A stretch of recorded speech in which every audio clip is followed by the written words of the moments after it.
noaptea trece acum în pat. Ne evităm și abia vorbim. Nu știu cum, dar ne-am schimbat. Am ajuns ca doi străini. Aici sunt doar ziduri, aici sunt doar nori. Cine să ăștia doi, că nu suntem noi. Haideți să o terminăm, ce mai stricăm, să nu găsim de ce căutăm. Să terminăm, gata, eu plec, nu mă ține. Mi-e tot mai greu, pe ploaie mereu, că nu mai vezi soare în zâmbetul meu. Mi-e tot mai greu, gata, eu plec, nu mă ține, ca așa de frumos.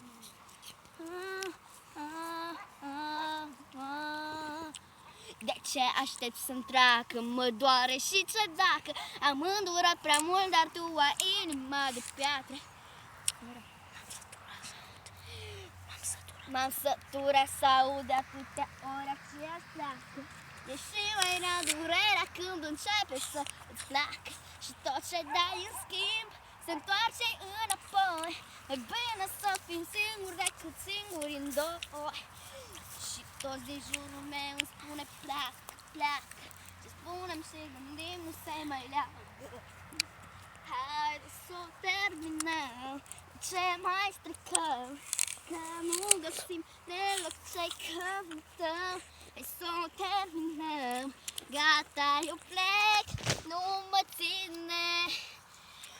Mi-e tot mai greu, pe ploaie mereu. Da, mă țin soare zâmbetul meu.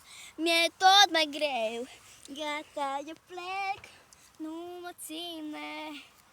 De așa după mine.